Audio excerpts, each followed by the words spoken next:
Hola, soy Pablo Foncillas, divulgador en innovación y profesor.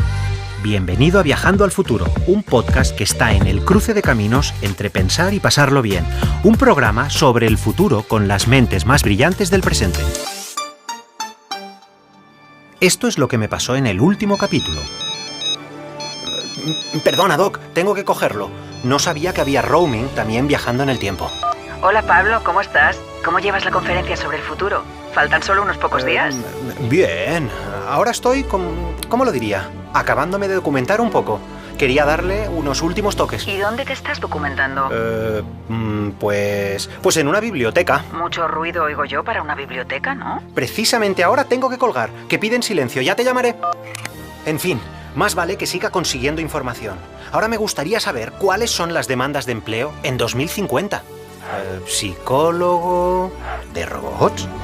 Pues sí que ha evolucionado la inteligencia artificial. Y en el capítulo de hoy... Ya hemos llegado a nuestra última etapa, año 2100.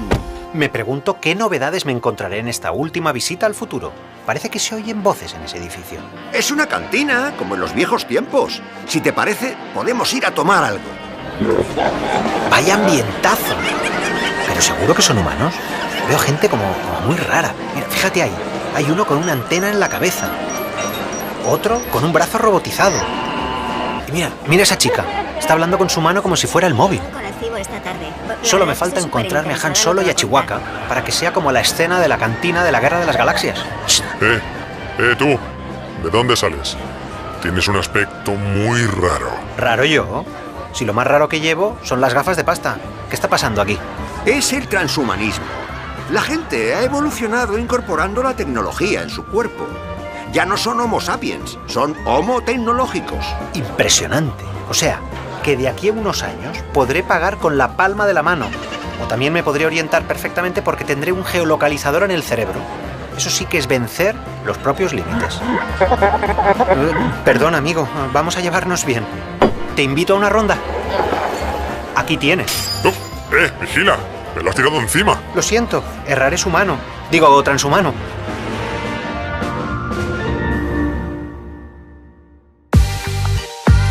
Hoy, en Viajando al Futuro, hablaremos sobre el transhumanismo. Para ello, viajaremos nada menos que al 2100, entrevistando a una persona que ha empezado ya a fusionarse con la tecnología. Un auténtico cyborg en nuestros días. Manel de Aguas. Yo me defino como artista transespecie, pero porque para mí, yo no me considero 100% humano, porque desde que añadí un órgano que no es tradicionalmente humano a mi cuerpo, entiendo que, yo no me siento representado al 100% por la definición biológica humana. Y además, dialogaremos con la profesora de Antropología y Bioética, Elena Postigo. ¿Cuándo diríamos que empieza a ser un transhumano o un cyborg? Cuando tiene mejoradas ciertas capacidades, mediante la ciencia y la técnica, en algo que no viene, vamos a decir así, de fábrica, en el cómo ha sido generado. Ahí es donde estaremos ya rozando el límite con el transhumano, ¿no? También con el experto en transhumanismo, Albert Cortina. Tecnología, eso sería ya la definición de cyborg, ¿no? De aquel humano que se integra en su cuerpo, en su mente, algún tipo de tecnología, ¿no? Y con uno de los primeros biohackers de España, Daniel Grajales. El ser humano poco a poco parece que se quiere ir haciendo cargo de su propia evolución y claro que esto plantea preguntas profundas, ¿no? Desde, como dicen, ¿qué es mejorar? ¿Realmente quisiéramos ser inmortales? Esto será en unos segundos, porque estamos viajando al futuro. En 2100, quizá, la fusión entre hombre y tecnología ya será total y podremos hacer cosas como conectarnos directamente a Internet con la vista. Pero ahora y aquí hay gente que está dando los primeros pasos en ese sentido. Son los que se denominan a ellos mismos cyborgs.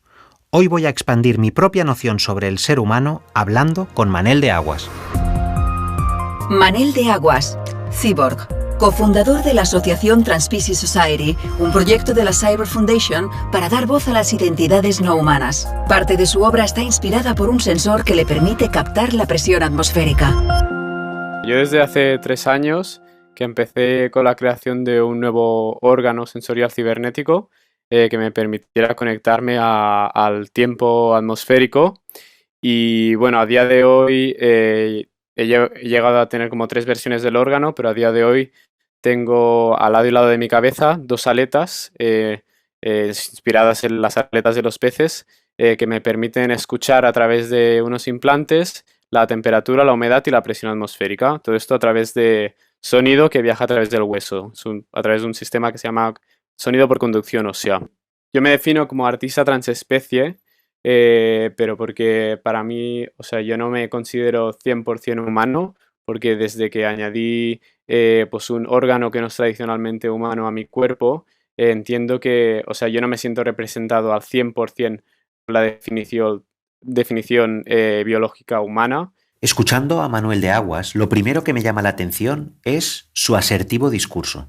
Tiene las ideas muy claras. Por ejemplo, no se siente más o menos humano que nadie. Él sostiene que no compite con nadie, sino que su finalidad es la de un artista que investiga con su cuerpo qué significa disponer de un nuevo órgano. Todo empezó por una exploración artística, por motivos artísticos. Yo venía de la fotografía, conocí a Moon y a Neil, me empecé a interesar mucho por el movimiento del arte cyborg, que es como lo llamamos. Y entonces fue por una exploración artística, de explorar mi propia identidad a mí mismo y de conectarme a la naturaleza, en mi caso a la lluvia. Y sí, básicamente fue eso, el querer explorar a mí mismo y mi conexión con la naturaleza a través de pues, nuevos sentidos cibernéticos. Yo lo llamo órgano, porque para mí no es un dispositivo, se entiende más como algo que te pones y te quitas. Y para mí es algo que siempre está conmigo y yo me defino mi identidad a través de ellas también. O sea, yo las entiendo, las aletas las entiendo dentro de mi identidad. Lo llamo órgano, pero bueno, mi expresión artística es la música. A día de hoy, bueno, como he expresado lo que yo percibo, ha sido a través de conciertos meteorológicos, donde pues básicamente convierto la data de cada meteorológica que hay en cada momento en el momento del concierto y la expreso a través de la música, y ahora estoy empezando a producir y estoy usando también pues los sonidos que yo escucho en mi día a día para crear nuevas composiciones musicales. El tema de ser transespecie es fascinante. Abre un montón de caminos inexplorados desde el ámbito social, legislativo o incluso ético. ¿Vamos a un mundo con diferentes tipos de humanos? Porque los humanos que se aplican tecnología para ser distintos significa que en un futuro cercano puede haber personas que dispongan de unas capacidades distintas, no debidas a su nacimiento, sino por voluntad. ¿Dónde nos puede llevar todo esto? Me gustaría invitar a Manuel a una mesa redonda con otras personas, todas ellas expertas en la materia, que seguro que nos abren los ojos respecto a la forma de entender este tema. Elena Postigo, Albert Cortina y Daniel Grajales. Elena Postigo, profesora adjunta de Antropología y Bioética, directora del Instituto de Bioética de la Universidad Francisco de Vitoria. Investiga el transhumanismo, sus fundamentos teóricos y filosóficos y sus implicaciones bioéticas desde el año 2007. Cuenta con numerosas publicaciones sobre el tema y dirige un grupo de investigación sobre transhumanismo y mejoramiento humano. Albert Cortina, abogado y urbanista, ensayista y experto en transhumanismo y posthumanismo, autor del libro Humanismo Avanzado para una Sociedad Biotecnológica y coautor y coordinador del libro Humanos o Posthumanos, Singularidad Tecnológica y Mejoramiento Humano.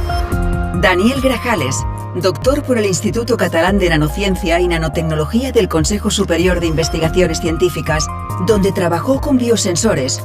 Formó el primer grupo de biohackers de España, el DAI Barcelona. Su objetivo es trasladar la biotecnología fuera de los laboratorios y hacerla asequible para todo el mundo. Actualmente es profesor en Chiapas, México.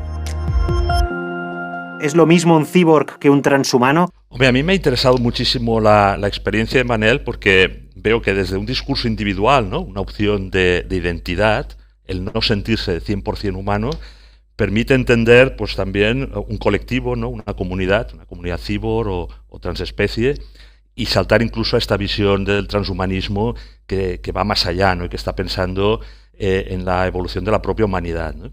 Hay como, bueno, me ha parecido entender que Manel está un poco en todo y en nada, ¿no?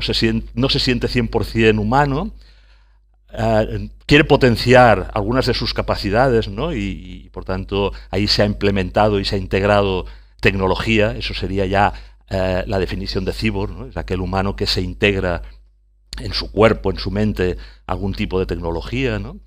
Para ampliar alguna capacidad, para extender alguna y percibir mejor, ¿no? Comentaba Manel, ¿no? Para ir más allá de lo humano, ¿no? Por lo tanto, me ha interesado mucho porque efectivamente nos permite entender que el transhumanismo es un movimiento filosófico, incluso una ideología paraguas, ¿no? que puede encajar el movimiento cibor, ¿no? o la identidad cibor, pero va más allá, ¿no? Con esta idea de la transespecie. Quisiera decir dos cosas desde la filosofía, en el fondo desde la biología y la filosofía, y es que comprendo que él se siente interespecie. Es muy interesante esto, ¿no? Me siento interespecie. Pero porque hasta ahora la especie la definíamos, la especie de un ser vivo la definíamos según el origen filogenético de los gametos por los cuales ha sido generado. Es decir, yo soy humana porque mis padres, Félix y Conchita, eran humanos. Aunque después haya cambios, vamos a decirlo con término filosófico, accidentales, que yo introduzca en mi organismo que me permitan alterar ciertas capacidades. En ese sentido sería un humano cibor, es decir, con el añadido cibor, porque ha incorporado a su cuerpo y a su mente esta tecnología, ¿no? Pero es verdad, claramente estamos en una época donde la percepción y la concepción subjetiva que uno tiene a veces prevalece sobre el hecho biológico, como es el caso que me ha parecido percibir en Manel. Me gustaría hablar más, ¿no? De esto. Entonces prevalece esa percepción, entiendo. Claro, estamos ya en un planteamiento completamente distinto, ¿no? Donde se es lo que yo pienso que soy y no lo que soy. Esto es muy interesante desde el punto de vista filosófico. Es el giro que se produce en la modernidad, ¿no? Con Descartes. Entonces, esto ahí, lo primero. Y segundo, un apunte desde mi área de investigación, que es la bioética, siempre le preguntaría a Manel qué pasos previos garantizan, desde el punto de vista de la investigación científica, de la ética, de la investigación, garantizan que siempre se preservará la integridad de tu ser, de tu identidad y qué riesgos asumes, ¿no? Porque desconozco los trabajos de la fundación a la que has aludido, me interesaría y me meteré a investigar, pero creo que ahí también pensando en futuro en un futuro y que esto se va a ampliar, hay que pensar que está claro que no todo se va a poder hacer, aunque queramos hacer todo, porque puede suponer un riesgo para la vida, la integridad o ciertas capacidades de las personas, ¿no? Eso me lo planteo así, digamos, a bote pronto, y habría que ir como más en profundidad, quizás. Manel, por alusiones. Sí. Bueno, en cuanto a esto último que comentas, Elena, bueno, o sea, desde la fundación siempre todos los proyectos que hemos ido haciendo siempre garantizan como al menos una biocompatibilidad con el cuerpo a nivel de material, eso sí, que es lo mínimo que se puede mirar, ¿no? Pero después es verdad que, claro, considerando también que somos una rama artística, explorativa, tomamos mucho riesgo realmente. O sea, para mí, yo practico un arte de riesgo, igual que hay gente que practica deporte de riesgo y se tira por un puente como tal. Yo practico un arte de riesgo y soy consciente. Arte de riesgo. ¡Guau! Es un concepto brutal. Nunca había pensado en estos términos respecto a los artistas. ¿Pero acaso no es esa su finalidad? Su finalidad es arriesgar, porque habitualmente los artistas que hacen avanzar el arte lo hacen porque te ayudan a pensar en algo nuevo, y a lo nuevo no llegas desde la seguridad.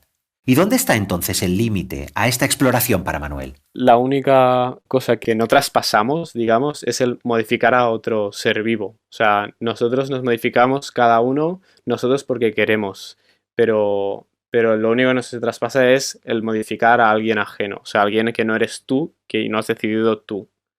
Esa sería la única consideración que ¿sabes? Que es como la barrera. A mí me gustaría agregar lo que decía Carl Sagan en su libro de Los dragones del Edén. Para él el ser humano está como a medio camino entre las bestias y los dioses. Aquí en México hay una visión similar con el dios Quetzalcóatl. Entonces, como seres humanos estamos entre las bestias, nuestros instintos que nos pueden dominar, con mirada siempre hacia lo divino, ¿no? Como querer esa evolución humana de llegar a ser pues una mejor versión del ser humano.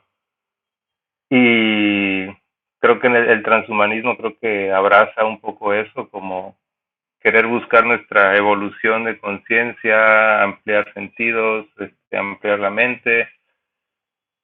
Pero yo solo quiero recordar que así como podemos hacerlo hacia arriba, buscando obviamente una mejor mente y entendimiento de nuestra realidad, pues nada, nos dice que también podría ser hacia abajo, o sea, hacia las bestias. Daniel, gracias por recordarnos que el ser humano, todos nosotros, somos capaces de lo mejor, pero también de lo peor, porque el transhumanismo puede contribuir a hacer mejores personas, pero también peores personas. La pregunta que me surge a continuación es, ¿dónde están los límites éticos desde el punto de vista de la filosofía? Desde el punto de vista, vamos a ver, ¿desde qué plano queremos responder a esta pregunta? Desde el punto de vista biológico, que es la disciplina que hasta ahora ha estudiado de qué especie o a qué especie pertenece un determinado ser vivo, o desde el punto de vista filosófico o ideológico, donde hay mayor margen de subjetividad. Si yo respondo desde la biología, claramente tengo que decir que es humano hasta que siga naciendo de humanos, porque su patrimonio genético, incluso cuando hayamos introducido, como decía Daniel, alguna variable mediante el CRISPR-Cas9 o mediante ingeniería genética, sigue siendo humano, es decir, su especie viene determinada por el origen. ¿Cuándo diríamos que empieza a ser un transhumano o un cyborg? Cuando tiene mejoradas ciertas capacidades mediante la ciencia y la técnica en algo que no viene, vamos a decir así, de fábrica, en el cómo ha sido generado. Ahí es donde estaremos ya rozando el límite con el transhumano, ¿no? Entonces, ¿cuáles son esas líneas? Yo dividiría en 4 grandes, desde el punto de vista de la ética y de la bioética, 4 grandes bloques éticos. El primero, todo aquello que supusiera un riesgo para la salud y la integridad de la persona y de su descendencia. Por ejemplo, el CRISPR-Cas9 hoy en día en la línea germinal, no así en la línea somática, es decir, en células del organismo que no se transmiten a la descendencia. Ahí estaría el primer elemento. El segundo, cuando afecte gravemente a la conciencia y la libertad del individuo. Estoy pensando, por ejemplo, en Neuralink, el interfaz cerebro-ordenador que está planteando y desarrollando ya Elon Musk, muy interesante, que está como un Fitbit en el cerebro, ¿no? Donde quiere con esto pues curar enfermedades, potenciar otras. ¿De qué manera va a afectar eso a la conciencia de ese individuo, a su libertad, a la posibilidad de que esa empresa hackee su cerebro y se apropie o le introduzca órdenes que él no ha decidido? En cuarto lugar, todo aquello que afecte a la privacidad de la persona, la información conocida de esa persona y almacenada. Y en cuarto lugar, todo aquello que afecte a la justicia y a la igualdad, es decir, en el momento que se introduzcan cambios que puedan generar discriminación entre humanos mejorados y no mejorados. Yo distinguiría esos 4 grandes bloques. Pues mira, yo a raíz de lo que comenta Elena, me gustaría enfocar el tema en la colisión de intereses, ¿no? La colisión de intereses individuales y colectivos, ¿no? En el interés individual a la libertad morfológica, por ejemplo, sobre nuestro propio cuerpo y mente. Yo creo que en la sociedad transespecie, ¿no? Y la sociedad cyborg que comentaba Manel, hay un debate amplio, tanto ético como jurídico, ¿no? Sobre hasta dónde llega ese derecho individual de libertad morfológica, de transformar totalmente nuestro cuerpo, ¿no? De ampliar pluralidad de humanos, de aumentar la diversidad, frente a una visión más de interés colectivo, de interés común, ¿no?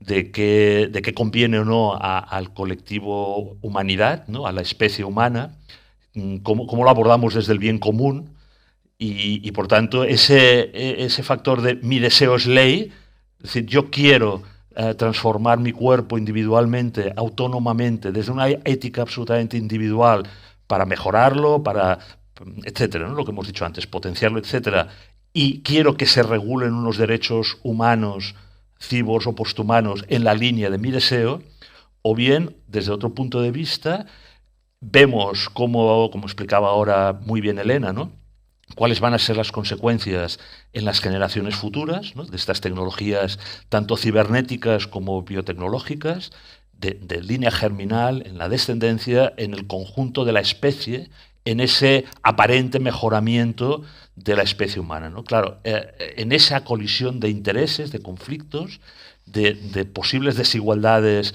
entre facciones o grupos humanos distintos, diversos, ¿no?, pues yo creo que va a haber un debate ético y jurídico muy importante en los próximos años. Escuchando a Albert y a Elena, me surge inmediatamente una pregunta. ¿Ser transhumano es ser más humano? O quizás la pregunta es, ¿ser transhumano es ser mejor humano? ¿O es sencillamente ser un humano distinto? Es una oportunidad de oro para saber lo que opinan todos ellos sobre esta cuestión. Una cosa que quiero comentar, que es como llegando al último punto donde Elena ha hablado sobre las jerarquías que se pueden crear o no las diferencias de humanos como con tecnología o sin, y también aludiendo a todo el debate, es el hecho de la palabra de usar mejora, porque se entiende que más es mejor. O sea, esto es algo que veo mucho como en la filosofía transhumanista y por lo que no me siento nada identificado casi con ella, porque siempre se habla de una mejora y yo creo que es que, o sea, realmente correr más es mejor o sea, a veces sí, pero a veces no, ¿no? O sea, creo que también es algo muy subjetivo el decir que esto es mejor o es peor. O sea, estamos hablando de cosas que realmente no tenemos ni idea de cómo nos van a afectar. ¿Por qué estamos diciendo que ya es mejor si no lo sabemos? O sea, realmente para mí yo no he hecho ninguna mejora a mi cuerpo. Simplemente he extendido mis sentidos, mi experiencia, sí. Y estoy haciendo una exploración, sí, pero no es mejor que antes. Para mí, yo uso transespecie, pero porque siento que mi exploración va más a conectarme con las otras especies, sí, a separarme de lo humano, pero no es que me vaya yo por mi cuenta, es que yo me uno a toda la diversidad del planeta a nivel de especies. Efectivamente, no hay seres humanos mejores ni peores según sus capacidades. Todos valen exactamente igual. Sí que es verdad que se utiliza con una acepción muy concreta.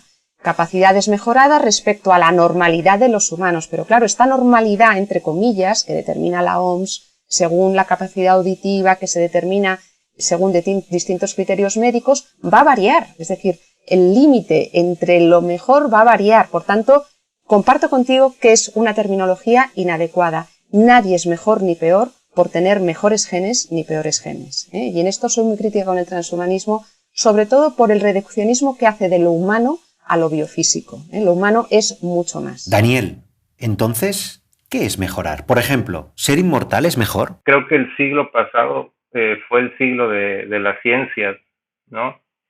El ser humano poco a poco parece que se quiere ir haciendo cargo de su propia evolución y claro que esto plantea preguntas profundas, ¿no?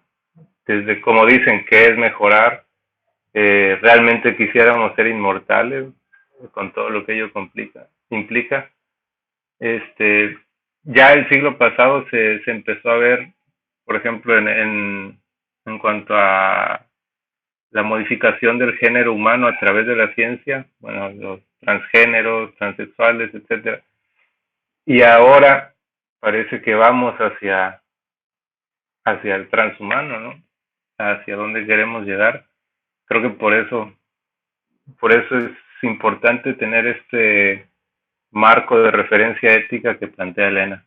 ¿Por qué el futuro siempre no es utópico y es más bien distópico en el relato de la ciencia ficción? A lo largo de la historia, siempre la ficción, primero los mitos, después narrativas literarias, pongamos en 1800, ¿no?, que imaginaban estos mundos posibles, y las más cercanas, ¿no?, como Aldous Huxley, etc., la ficción ha representado, a veces muy acertadamente, el futuro. ¿Por qué? Porque en los ambientes culturales, por ejemplo, pensando en Aldous Huxley, su primo Julian Huxley fue quien por primera vez acuñó el término transhumano, que lo cogió a su vez de Dante, pero bueno, es decir, en mundos culturales se bebe, la ficción vive también de lo que en esa época es la ciencia. Entonces, no quiero decir con esto que el futuro vaya a ser así, que vaya a ser horrible, vaya a ser distópico, pero es como una llamada de atención, como decía ahora Albert, para pensar que podríamos hacerlo. Somos seres capaces de lo mejor. El ser humano es capaz de hacer ciencia, es capaz de avanzar y de hacer el bien por la humanidad y por el ecosistema como no lo ha hecho ninguna otra especie. Es más, somos la única especie que puede hacerlo, al menos a día de hoy, ¿no? Está en nuestras manos, yo creo que esto debe ser una reflexión, una llamada a la reflexión, yo diría a la sabiduría, es decir, que realmente lo que hagamos sea lo mejor para todos, que no produzca destrucción, no produzca daño a nosotros mismos y a otras especies, que seamos responsables, aunque no esté de moda hablar de responsabilidad. Tenemos un deber de precaución para con las generaciones futuras de dejarles el planeta y dejarles lo mejor que podamos, ¿no? Entonces, yo creo que esos mundos futuros distópicos son una llamada de atención a la precaución y a la sabiduría, al que la ciencia vaya a la par de una reflexión de mayor calado, más profunda. Al final, sí, la ciencia ficción también hace mucho daño, porque al final, o sea, si todo se plantea como un futuro distópico, es como cuando estás conduciendo, vas en bici y de repente tienes una farola delante y solo miras la farola y te estampas con la farola porque solo estás mirando el peor futuro, que era estamparte con la farola, ¿no? Y creo que es como, en ese aspecto, creo que ahí es donde yo veo como que tengo que luchar muchas veces diciendo que es que no mires la farola, que no solo la farola, que no solo está la farola para mirar, sino mira un poco más para allí, que a lo mejor no te estampas, ¿sabes? Que hay un futuro que no es tan malo como el que se plantea.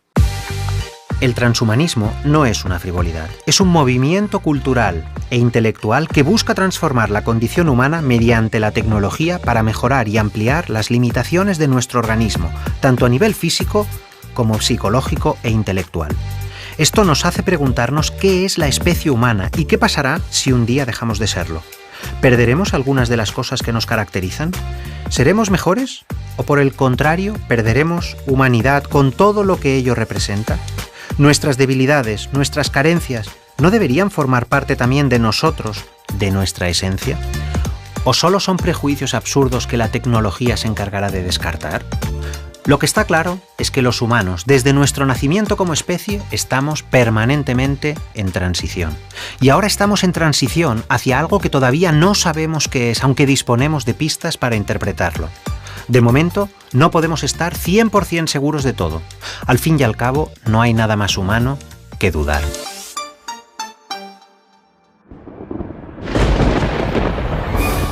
Vaya mal rato que he pasado dentro del bar, Doc. Cuando el cyborg ha visto que necesitaba una tarjeta para pagar, me ha mirado fatal. Pablo, hemos llegado al final de nuestro viaje y es hora de separar nuestros caminos. Ahora que has conocido el futuro, ya puedes ir a hacer tu conferencia. Gracias, Doc. Y dale las gracias al Pablo Foncillas del futuro. Si lo conozco bien, seguro que le hará ilusión. Ha sido una experiencia increíble. He aprendido muchísimo, pero ahora tengo que hacer una llamada. Perdona un momento. ¡Claro que sí! ¡Nos vemos en el futuro!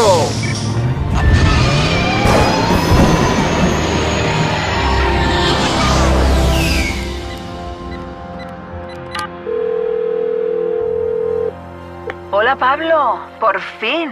¿Cómo lo llevas? Muy bien, muy bien. Pero mira, he decidido que no voy a dar la conferencia. ¿Cómo? Pero si lo estaban esperando. Mira, voy a hacer algo mucho mejor. Voy a dejar grabado todo lo que he estado investigando estos días con grandes expertos en cada uno de los temas en un podcast.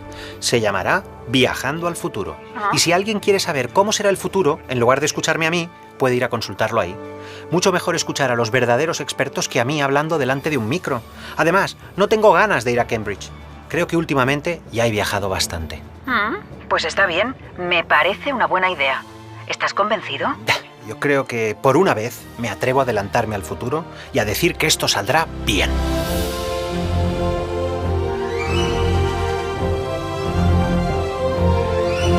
Soy Pablo Foncillas y en este último episodio de Viajando al Futuro quería terminar dando las gracias a todas las personas que han hecho posible este programa. al equipo de Tiempo BBDO por hacerlo realidad y especialmente a Vidacaixa por creer en esta idea desde el primer día. Muchas gracias a todos y en particular a los oyentes.